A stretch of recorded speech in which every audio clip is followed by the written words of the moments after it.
का आयोजन हो रहा और एक के बाद एक जगह पर हर जगह भड़काऊ बयान दिए जा रहे हैं, क्या लगता है अभी तक एक्शन क्यों नहीं हो रहा है, एफआईआर सिर्फ दर्ज की जा रही है?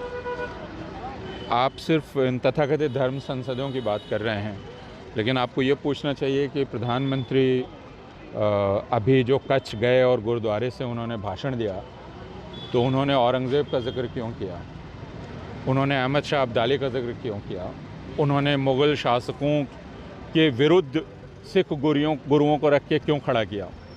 उसके पहले जब वो बनारस गए तो मौका काशी विश्वनाथ का था, लेकिन वहाँ भी औरंगज़ेब के बिना और सैयद सालार मसूद के बिना उनका काम नहीं चला।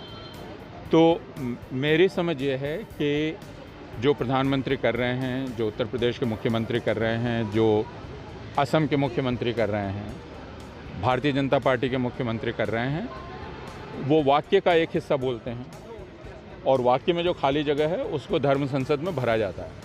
सर, क्या इस बात से सहमत है कि उत्तर प्रदेश में चुनाव, उत्तराखंड में चुनाव, उसको लेकर ये सब चीज़ें की जा रही हैं? देखिए, ऐसा कह के हम अपने मन को तसल्ली देना चाहते हैं कि चुनाव तक ये चीज़ चलेगी, बर्दाश्त कर लीजिए, ख़त्म हो जाएगा, लेकिन यह हिंदुओं को मुसलमान विरोधी बनाने की रोज़मर्रा की कवायद है, जिसमें आप जब तक रोज़ इस तरह का जहर नहीं भरेंगे समाज में, उसकी नस में आपको कहीं भी जगह नहीं छोड़नी है जहर के अलावा। यह काम किया जा रहा है रोज़ाना। तो हम यह न कहें कि चुनाव अब करीब हैं इसलिए यह किया जा रहा है। असम में तो चुनाव ख़त्म हो गए। आप असम के मुख्यमंत्री का बयान पिछले 3 महीनों के रोज़ाना के बयान उठा के देखें, वहाँ क्यों वो लगातार मुसलमान विरोधी बयान दे रहे हैं?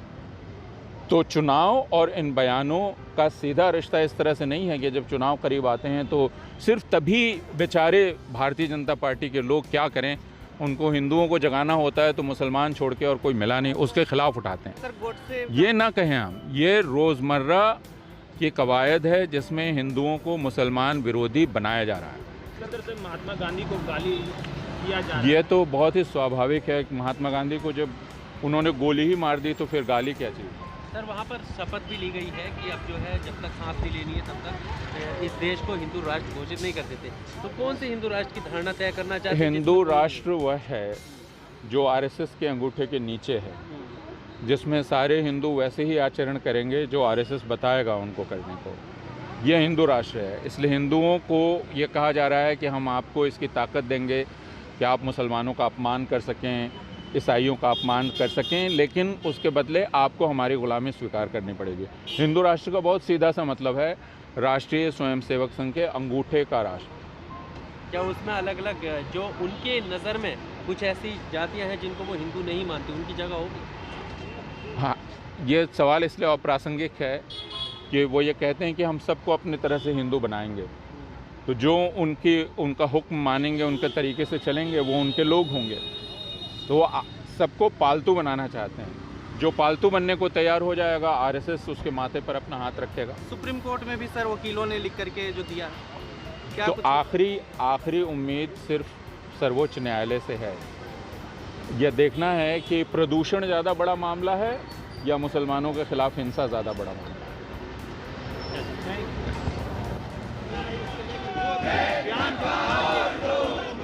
हमारे साथ बात करने के लिए अभी मौजूद हैं शबनम हाशमी जी, जो कि सोशल एक्टिविस्ट हैं। हर मुद्दे पर अपनी बात रखती हैं, हर मुद्दे को लेकर के अगर गलत हो तो उसके खिलाफ एहतजाज करती हैं। हम उनसे ये जानना चाहेंगे कि उनका इस पे क्या राय है।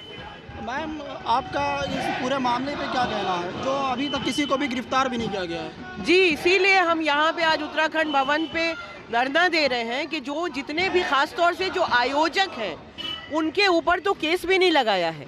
पहले उन्होंने वसीम रिजवी पे केस लगाया, कल 2 और लोगों का, लेकिन जो मेन आयोजक है उनके ऊपर केस नहीं है। जिन लोगों ने ओपन कॉल दी मुसलमानों का जेनोसाइड करने की, जिन्होंने ये कॉल दी कि हथियार उठा लो, बल्कि आर्मी तक से कहा कि हथियार उठा लो और मुसलमानों को मारो, उनके ऊपर कोई केसेस नहीं लगे हैं और इसके ऊपर ना ही कोई वक्तव्य सरकार की तरफ से आया है। तो हमारी डिमांड है कि इन सब लोगों पे केस लगाए जाएं, लीगल कार्रवाई की जाए और इनको अरेस्ट किया जाए। वहाँ की पुलिस हाई अथॉरिटी का तो ये कहना है कि हम देख रहे हैं अब ये कब तक उनका देखना होगा?